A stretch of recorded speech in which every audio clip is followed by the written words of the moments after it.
बात सबसे पहले नेपाल की करेंगे, जहां नेपाल में बारिश और लैंडस्लाइड की वजह से भारी तबाही हुई है।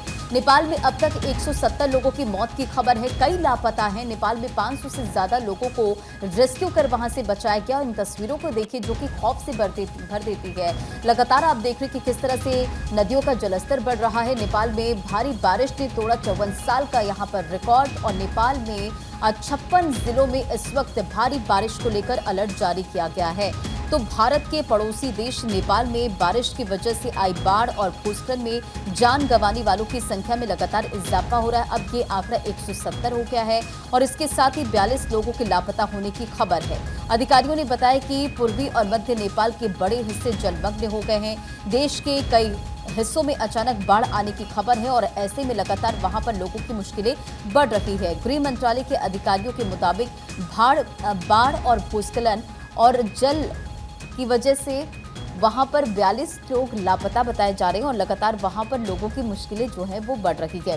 देखिए, ये भी जानकारी दी गई कि सभी सुरक्षा एजेंसियों की मदद से सर्च और रेस्क्यू ऑपरेशन जारी है। नेपाल सेना ने देश भर से 162 लोगों को हवाई मार्ग से निकाला है और पोखरेल से कहा है कि बाढ़ और भूस्खलन से प्रभावित 4000 लोगों को नेपाल सेना और नेपाल पुलिस और सशस्त्र पुलिस बल के जवानों ने बचाया है।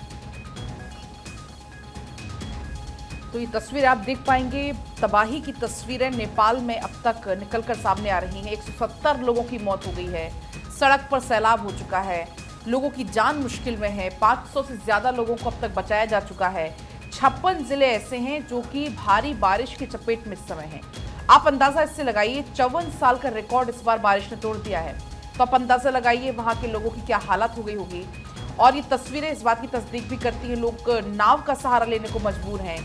ये सड़क जहां पर कभी वाहन चला करते थे, आज वहां पर लोग नाव से चलने को विवश हैं और लोगों को काफी ज्यादा परेशानी भी ऐसे में हो रही है। बात बिहार की करेंगे। बिहार में कोसी गंडक नदी का रौद्र रूप देखने के लिए मिल रहा है। 30 लाख लोग सीधा प्रभावित हो चुके हैं। वीरपुर बैराज से 6.61 लाख क्यूसेक पानी छोड़ा गया है। ऐसे में 56 साल में ये सर्वाधिक के सबसे ज्यादा है। सीतामढ़ी की बात करें तो सीतामढ़ी में तटबंध टूट गया, जिससे देखिए किस तरीके से जो कई इलाके हैं वो जलमग्न हो चुके हैं और ऐसे में वहाँ पर जो गांव हैं वो जलमग्न हुए हैं।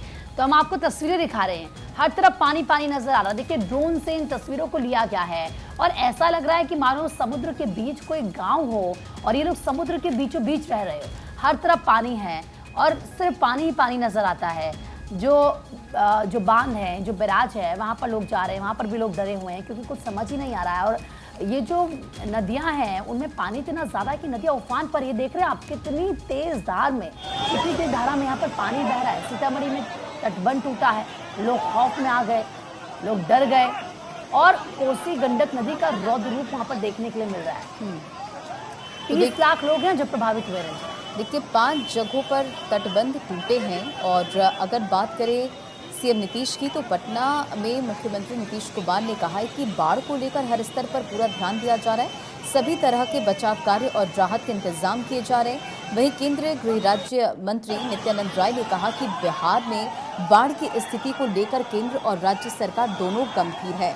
तो नेपाल में पिछले कुछ दिनों से हो रही भारी बारिश के बाद कोसी और गंडक नदी में आई भीषण उफान का कहर बिहार के सीमावर्ती जिलों में दिखने लगा है और शनिवार रात से रविवार शाम तक आपको बताते चले कि उत्तर बिहार में 5 जगहों पर तटबंध जो है वो टूट जाने की वजह से बड़े इलाकों में पानी जो है बाढ़ का वो फैल चुका है।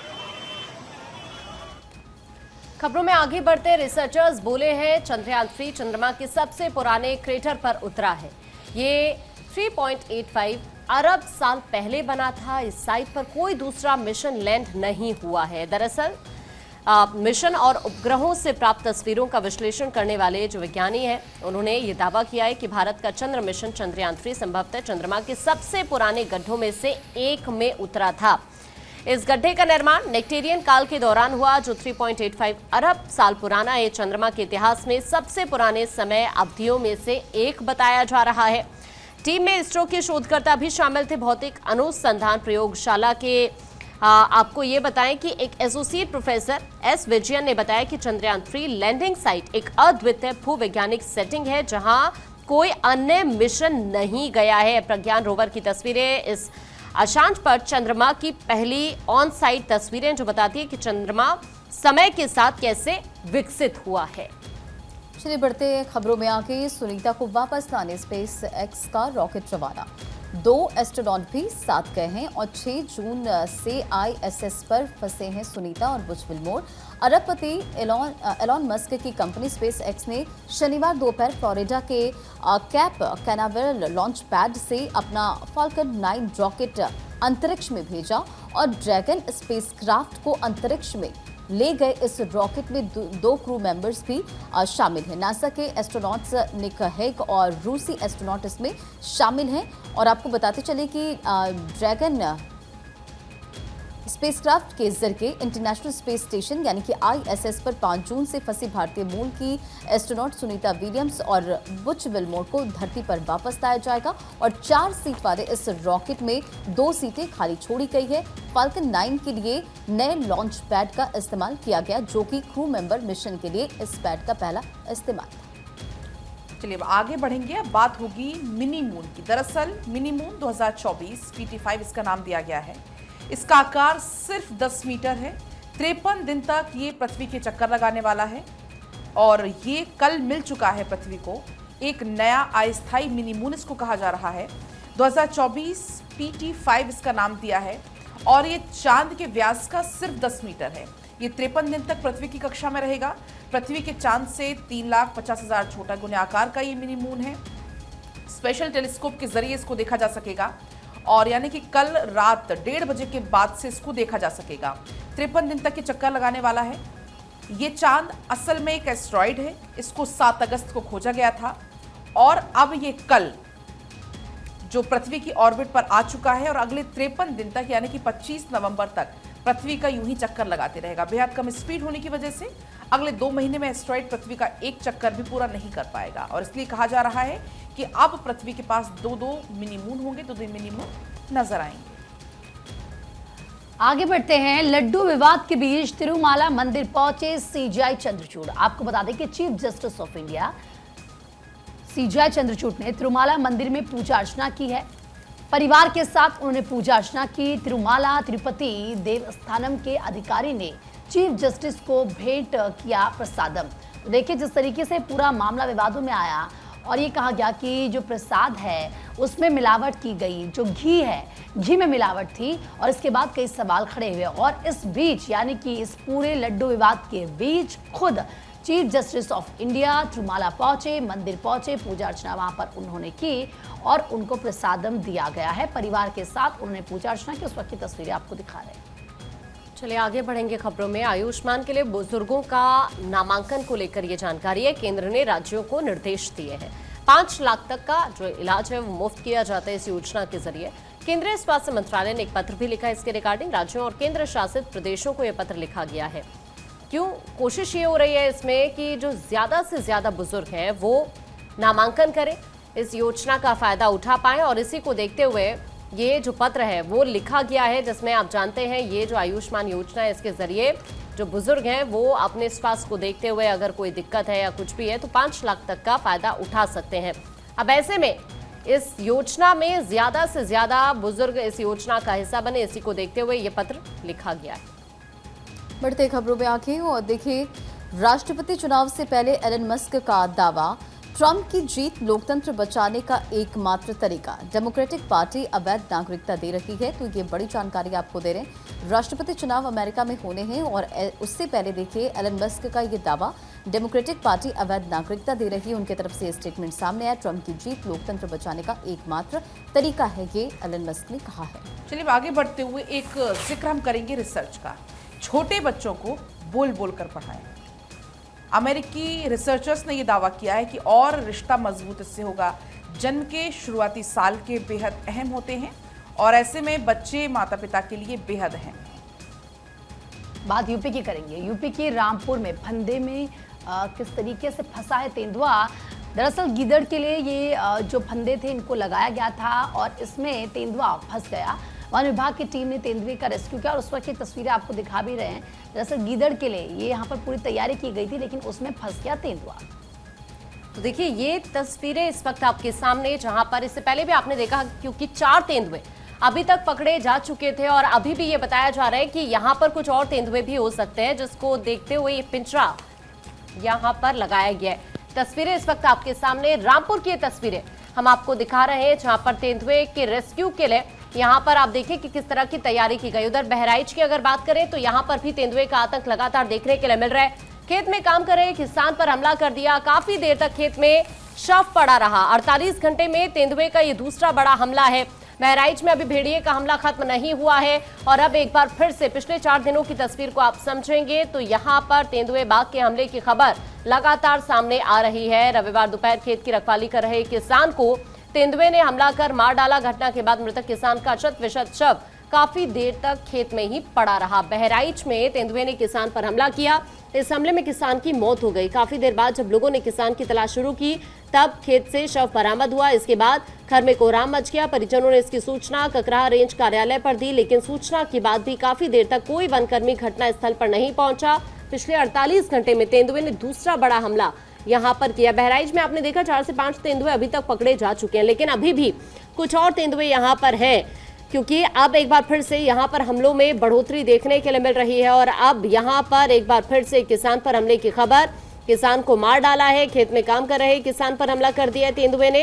देखिए अभी भी बड़ी संख्या में वनकर्मी यहाँ पर तैनात हैं, जो यहाँ से लगातार कोशिश कर रहे हैं कि जल्द से जल्द तेंदुए को पकड़ लिया जाए, लेकिन अभी तक कामयाबी पूरी तरह से मिलती हुई नजर नहीं आ रही है।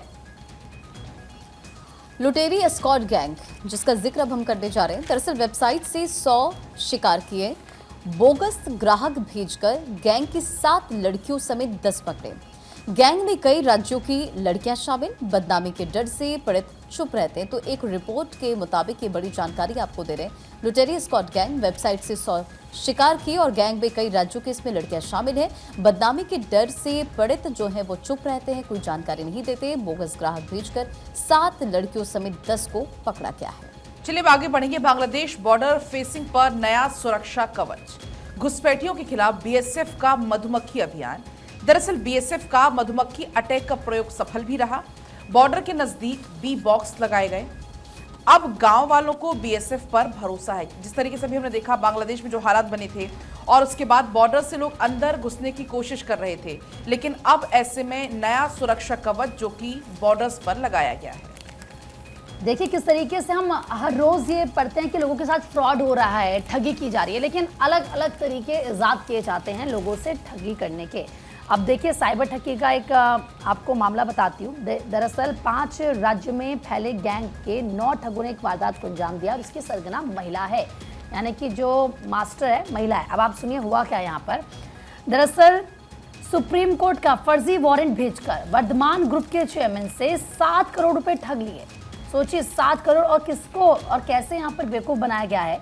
जानी मानी टेक्सटाइल इंडस्ट्री चलाने वाले वर्धमान ग्रुप के चेयरमैन और एमडी एसपी ओसवाल से 7 करोड़ रुपए की ठगी का मामला सामने आया है। सुप्रीम कोर्ट का नकली वारंट दिखाकर 5 राज्यों के 9 साइबर ठगों ने ओसवाल को ग्रुप की प्रॉपर्टी सीज होने और बदनामी का डर दिखाया। और हर कोई इसमें झांसे में आ जाता है, डर जाता है। भनक लगने पर ओसवाल ने पुलिस को शिकायत दी। पुलिस ने 2 आरोपी को गिरफ्तार कर करीब 5 करोड़ 25 लाख रुपए बरामद किए हैं और इसे भारत की अब तक की सबसे बड़ी कैश रिकवरी भी माना गया है, क्योंकि जिस तरीके से इनसे ठगी की गई, जब इनको थोड़ा सा अंदेशा हुआ कि भाई कुछ गड़बड़ है तो फिर ये पुलिस के पास गए। साइबर क्राइम थाने के एसएचओ ने ये बताया कि 31 अगस्त को 82 वर्षीय पद्मभूषण एसपी ओसवाल की शिकायत मिली थी। आरोपियों की लोकेशन से पुलिस असम के गुवाहाटी पहुंची। 3 दिन तक छापेमारी के बाद पुलिस ने गुवाहाटी के अतनु चौधरी और आनंद चौधरी को गिरफ्तार किया। अभी तक की जांच में पता चला है कि 9 लोगों का काम है और रूमी कलिता गैंग की सरगना है। और ये जो सभी आरोपी हैं ये फराटेदार अंग्रेजी भी बोलते हैं और इसी बात का फायदा उन्होंने उठाया कि देखिए अच्छी इंग्लिश बोल लेते हैं और फर्जी वारंट तैयार कर लिया इन्होंने सुप्रीम कोर्ट का, और इसी चीज़ का इनको फायदा मिला और आराम से इन्होंने इस ठगी को अंजाम दे दिया। यानी कि अब फ्रॉड अलग अलग तरीके से हो रहा है और अगर आपके साथ भी ऐसा कुछ होता है तो आप अलर्ट रहिए और आपको थोड़ा भी डाउट इसमें होता है तो आप तुरंत पुलिस के पास जाइए, वरना आपसे भी करोड़ों की ठगी हो सकती है। चलिए आगे बढ़ेंगे अब खबरों में। राजस्थान निवेश प्रोत्साहन योजना को मंजूरी मिल गई है। 60,000 पदों पर जल्द ही भर्ती की जाएगी। चतुर्थ श्रेणी पदों पर जल्द ही भर्ती होगी। अक्षय ऊर्जा परियोजनाओं के लिए यहाँ पर आपको बताएं कि भूमि को आवंटित करने की भी जानकारी सामने आ रही है, लेकिन अब ये एक अहम खबर है कि 60,000 ऐसे पद हैं जिन्हें अब जल्द ही भरने की तैयारी सरकार की है। चतुर्थ श्रेणी पदों पर भी जल्दी भर्ती की जाएगी। तो चलिए लगातार आपको बता रहे कि कौन सी वो तमाम बड़ी खबरें जो कि अखबारों में भी है। और अब एक अच्छी खबर का यहाँ पर जिक्र कर लेते हैं, जहाँ यमुना एक्सप्रेसवे केजीपी अफजलपुर के पास इंटरचेंज के जरिए आपस में जुड़ेंगे और 1 वर्ष में काम पूरा होगा। तो ये अच्छी खबर, क्योंकि लोगों को सुविधा जो है वो मिलने जा रही। 2 एक्सप्रेसवे को जोड़ने का जो रास्ता है वो साफ हो गया है और इसे लेकर देखिए पूरी जानकारी जो है अखबारों में दी गई है। दरअसल यमुना एक्सप्रेसवे औद्योगिक विकास प्राधिकरण के जगनपुर अफजलपुर के पास यमुना एक्सप्रेसवे और ईस्टर्न पेरिफेर एक्सप्रेसवे को जोड़ने का रास्ता साफ हो चुका है। और आपको ये भी जानकारी देते चले कि शासन ने यहां प्रस्तावित इंटरचेंज के निर्माण की अनुमति दे दी है। वहीं अनुमति के बाद भारतीय राष्ट्रीय राजमार्ग प्राधिकरण ने भी निर्माण की तैयारी शुरू कर दी। हालांकि इसके निर्माण में अभी 1 वर्ष का समय लगने का अनुमान है। और देखिए ये भी जानकारी इसमें सामने आई है कि दोनों ही एक्सप्रेसवे को जोड़ने के लिए इंटरचेंज पर 8 लूप बनाने हैं, जो कि कुल 6.6 किलोमीटर के होंगे और इनमें 4 लूप वाहनों के उतरने और 4 लूप वाहनों के चढ़ने के लिए बनाए जाएंगे। इससे एक्सप्रेसवे पर सफर करने वाले लोगों को इंटरचेंज से उतरने और चढ़ने के लिए जाम का सामना नहीं करना पड़ेगा, यानी कि लोगों का जो सफर है वो यहाँ पर आसान हो जाएगा। अभी वाहन चालकों को लगाना पड़ता है चक्कर, यानी कि यमुना एक्सप्रेसवे पर 0 पॉइंटर से 10 किलोमीटर तक जगनपुर अफजलपुर के केजीपी को जोड़ा जाएगा और ग्रेलो से होकर गुजर रहे केजीपी का यमुना एक्सप्रेसवे से अभी तक कोई लिंक नहीं है। तो देखिए अब किस तरह से ये एक अच्छी खबर है, क्योंकि जाहिर तौर पर लोगों की सुविधा अब बढ़ेगी और जो सफर है वो आसान होगा। चलिए आगे बढ़ते हुए बात होगी एक देश एक चुनाव की। दरअसल 3 बिलों पर विचार एक देश एक चुनाव को लेकर। कौन कौन से 3 प्रस्तावित विधेयक है? संविधान संशोधन विधेयक 1, जिसमें लोकसभा और राज्य विधानसभा चुनाव एक साथ कराने का प्रावधान। जो दूसरा है विधेयक, उसमें है राज्य के मामलों से संबंधित विषय कम से कम 50% राज्य विधानसभाओं के समर्थन की आवश्यकता। और तीसरा जो विधेयक है सामान्य विधेयक है, केंद्र शासित प्रदेश यानी कि पांडुचेरी, दिल्ली और जम्मू कश्मीर से संबंधित 3 कानून के प्रावधान में संशोधन। तो 3 बिल ला सकती है सरकार, जिन तीनों का जिक्र यहाँ पर किया गया। केंद्र सरकार को 2 संविधान संशोधन भी इसमें कराने होंगे। 2 चरणों में चुनाव कराने का सुझाव। इस साल लोकसभा चुनाव की घोषणा से ठीक पहले मार्च में सरकार को रिपोर्ट सौंपी गई। अपनी रिपोर्ट में समिति ने एक देश एक चुनाव को 2 चरणों में लागू करने की सिफारिश की। इसमें पहले चरण में लोकसभा और राज्य विधानसभाओं के लिए एक साथ चुनाव और दूसरे चरण में आम चुनाव के 100 दिन के भीतर पंचायतों और नगर निकायों जैसे चुनाव का एक साथ कराने का सुझाव इसमें दिया गया है। इसके अलावा आपको बता दें अब ये तीनों विधेयक लाए जाने की संभावना है, जिसमें से 2 संविधान संशोधन से संबंधित है। प्रस्तावित संविधान संशोधन विधेयक में से एक स्थानीय निकाय चुनाव को लोकसभा और विधानसभा में साथ कराए जाने से भी इसमें संबंधित है। और अब बात दिल्ली की करेंगे। बाप बेटा निकले बड़े ठग। दरअसल एक ही संपत्ति कई लोगों को बेच दी है। पैसे लेकर हो जाते थे रफू चक्कर। दरअसल पुलिस ने अब दोनों को गिरफ्तार कर लिया है। कोर्ट ने दोनों को कर रखा था भगोड़ा घोषित। तो देखिए ये क्या करते थे, आपने अक्सर कई ऐसे केसेस देखे होंगे जब एक ही जो प्रॉपर्टी होती है वो कई लोगों को बेच दी जाती है और उनसे पैसा ले लिया जाता है। अब इस पूरे मामले में इनकी गिरफ्तारी हो गई। पहले कोर्ट से भगोड़ा घोषित थे, इनको ढूंढा जा रहा था, लेकिन आखिरकार ही पुलिस के हत्थे चढ़ गए। चलिए आगे बढ़ेंगे अब खबरों में। पाकिस्तान के कराची में पुलिस से भिड़े हैं प्रदर्शनकारी। कराची में अमेरिकी कॉन्सुलेट घेरने की कोशिश। हिजबुल्लाह के समर्थन में पाकिस्तानी उतर आए हैं। पुलिस ने प्रदर्शनकारियों पर आंसू गैस के गोले भी यहां पर छोड़े। हालात यहां पर कुछ इस तरह के बन गए पाकिस्तान के अंदर। आपको ये बता दें कि यहां पर पुलिस से झड़प हो गई है और यहाँ ये भी बताया जा रहा है कि पाकिस्तान में इजरायली हमले में हिजबुल्लाह प्रमुख नसरल्लाह की हत्या पर प्रदर्शन कर रहे थे लोग, जिनका पुलिस से झगड़ा हुआ। पुलिस ने कराची में पथराव कर रहे प्रदर्शनकारियों को यहाँ पर अमेरिकी वाणिज्य दूतावास तक पहुंचने से रोक दिया। पुलिस ने कहा कि प्रदर्शनकारियों द्वारा फेंके गए पत्थरों से 7 अधिकारी घायल हो गए हैं, जिन्हें अस्पताल में भर्ती कराया गया है। हालात यहाँ पर कुछ इस तरह के बने। ये जो प्रदर्शन यहाँ पर हो रहा था ये इजरायली हमले को लेकर हो रहा था। जो इजरायल ने हमला किया है हिजबुल्लाह प्रमुख पर, जिस तरह नसरल्लाह की हत्या कर दी गई, उसको देखते हुए इन लोगों में बहुत ज्यादा गुस्सा था और इसी वजह से ये लोग सड़कों पर उतर आए और यहां प्रदर्शन कर रहे थे। अमेरिकी वाणिज्य दूतावास तक पहुंचना चाहते थे, लेकिन यहां पर पुलिस ने इन्हें रोक दिया। तस्वीरें इस वक्त हम आपको दिखा रहे हैं उस दौरान की तस्वीरें, जब यहां पर ये झड़प हुई प्रदर्शनकारियों के साथ पुलिस की। यहां पर आप देखिए इस प्रदर्शन में कुछ महिलाएं भी शामिल हैं और ये यहां पर प्रदर्शन कर रही थी। जो इजरायल ने हमला किया है नसरल्लाह की हत्या को लेकर, ये गुस्सा इन लोगों के अंदर था और इसीलिए ये यहां पर अमेरिकी वाणिज्य दूतावास तक पहुंचना चाहते थे, लेकिन पुलिस ने इन्हें रोक दिया और इस पूरे के पूरे पथराव में 7 अधिकारी भी घायल बताए जा रहे हैं।